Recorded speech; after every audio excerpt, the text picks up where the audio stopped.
tulisan, Ustaz, saya sudah mengajak dan mengingatkan suami untuk beribadah, tapi sudah 26 tahun berumah tangga seperti ini, suami masih enggan beribadah. Apakah boleh saya mendiamkannya? Tujuannya untuk memberi pelajaran, saya mau ibadah sendiri aja, mau ibadah sendiri saja. Baik, ini dari ibu, Dian. Mungkin juga mewakili pertanyaan yang serupa dari orang-orang yang lain, atau mungkin ada terbalik situasinya, ada suaminya, ada orang tua dengan anaknya dan sebagainya. Pertama begini, Quran surah ke-16 ayat 125. Quran surah ke-16 ayat 125.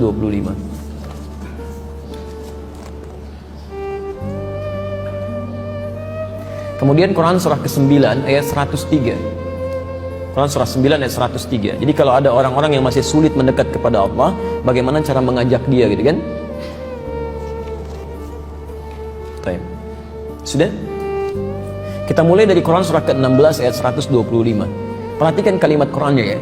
Kalau ada orang-orang yang belum mendekat kepada jalan Allah, belum baik dalam kehidupannya, maka perintah Qurannya, ud'u ila sabili rabbika bil hikmah. Ajaklah setiap orang ke jalan Tuhanmu itu dengan hikmah. Masya Allah. Ternyata nasihat itu nomor 2, Pak, Bu. Seringkali orang ingin meluruskan orang lain, itu lebih mendahulukan nasihat. Padahal urutannya nomor 2. Wal mau'izatil hasanah. Baru mau'izah hasanah, nasihat yang kedua. Berdebat itu yang ketiga. Awas, hati-hati itu ya. Ada orang yang ingin mengajak, sudah ngajak debat duluan, itu sudah salah. Keluar dari manhaj. Ya. Pertama hikmah. Hikmah itu bahasa paling mudahnya kesesuaian antara sifat ajakan dengan objek yang diajak.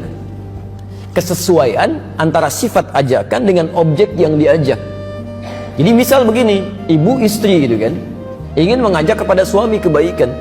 Nah, begitu ibu ingin mengajak, ibu harus lihat dulu ya, pertama sifat suami seperti apa, yang kira-kira kalau menerima sesuatu mudah untuk mendapatkan itu ya.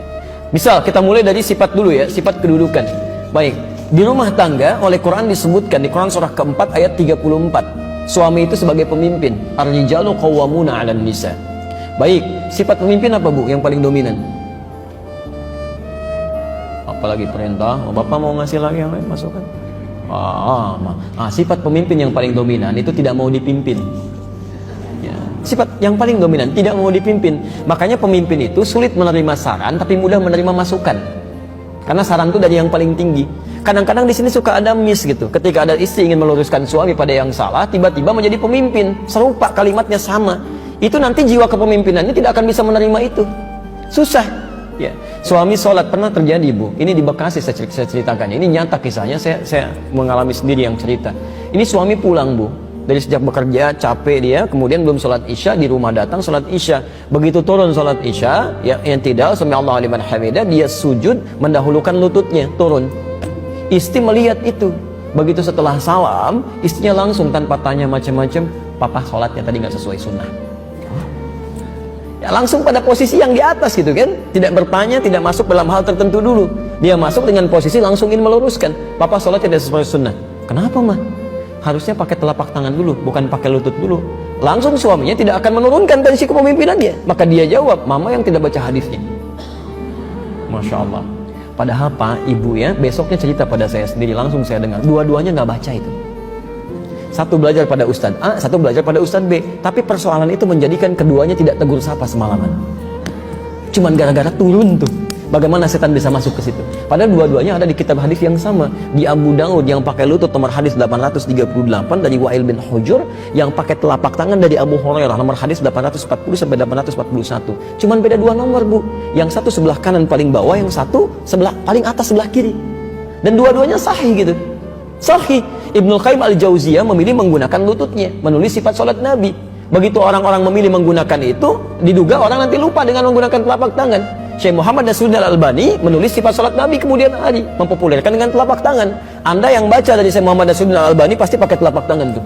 Tapi yang menggunakan Ibnu Qayyim al-Jauziyah memilih dengan lutut. Dua-duanya benar. Mau pakai lutut, mau pakai telapak tangan, sah keduanya. Yang salah yang pakai kepala duluan tuh. Ya. Agak rame gitu. Ya, jadi yang pertama, Anda masuk lewat hikmah. Kalau susah, nah kalimat hikmah pertama ini yang langsung dimunculkan di Quran. Jadi orang-orang yang sulit, yang keras, jangan pakai lisan dulu. Di antara makna hikmah salah satunya doa. Berdoa dulu. Berdoa. Masih ingat kan Firaun? Ya, kisahnya dengan Musa. Begitu Musa mau berdakwah kepada Fir'aun, Fir'aun tuh luar biasa Pak, bukan cuma menyebalkan Pak, jahat kadang-kadang kalimatnya. Anda rambutnya tidak menyenangkan nih, kalau bahasa Fir'aun, itu rambut gak bagus banget tuh, saya bosan lihatnya, tolong pisahkan kepala dari badannya. Langsung kepalanya potong aja gitu. Itu Fir'aun tuh, makanya kalau maaf menerima kata-kata seperti itu Nabi Musa bisa cepat marah kalau nggak lapang hatinya. Kalau sudah Nabi misalnya tidak lapang hati berdoa kepada Allah, ya Allah ini manusia menyebalkan banget, wafatkannya saat ini, bisa meninggal. Cuma tidak ada hikmah dakwah bagi kita. Maka itu sebelum datang kepada Fir'aun, Nabi Musa berdoa.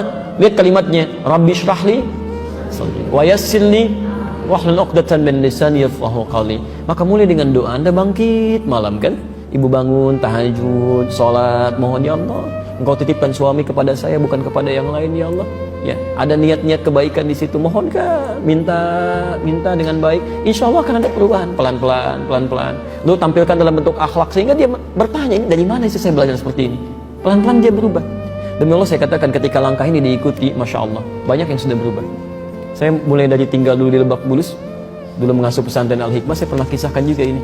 Ada seorang ibu mengadukan anaknya susah sholat dan sebagainya, datang sambil sendu gitu kan. Saya bilang sudah diingatkan, sudah gak usah diingatkan lagi. Sekarang ibu pulang nanti malam coba bangun tahajud di kamar anaknya, sampingnya sholat, minta sama Allah setelah sholat, mohonkan dengan khusyuk tapi yang ikhlas.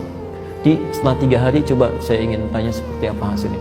3 hari kemudian singkatnya datang dari jauh, sudah suaranya kencang sekali, santri sampai keluar itu, Ustaz bawa nasi uduk saat itu saya masih ingat.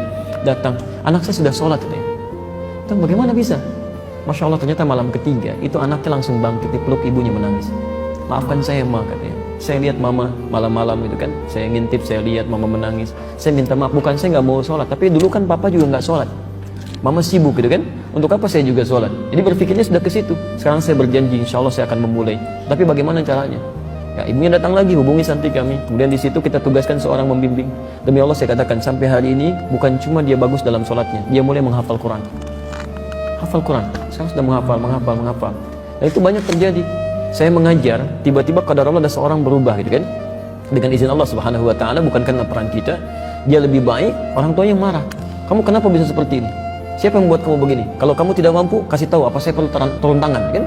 Bukan cuma tangannya, kakinya juga turun kadang-kadang ya, lisannya juga bicara macam-macam. Apa yang terjadi? Dia datang, saya bilang gak usah khawatir gitu kan. Ya, sikapi dengan baik, bermohon kepada Allah, nanti akan dikasih peluang. Sekarang kamu cuma tampilkan kebaikan seperti Rasul menuntun kita. Ya, berbakti kepada orang tua, tampilkan kebaikan, rawat dia. Ternyata ketika diniatkan, Allah kasih sakit ibunya Bu, kasih jalan.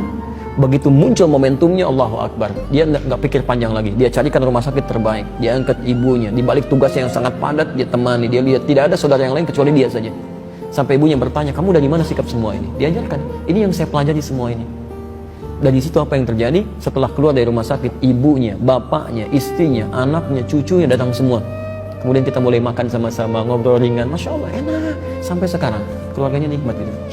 Jadi Anda tidak ditugas untuk merubah orang, tidak ditugaskan oleh Allah untuk merubah orang, tapi ditugaskan untuk berikhtiar supaya dapat pahala di situ. Mungkin ibu dititipkan oleh Allah suami selama ini supaya pahala ibu tidak mencari keluar, ada di situ. Anda diberikan pahala di dalam rumah orang lain mencari keluar rumah, ada pahala banyak didapatkan di situ.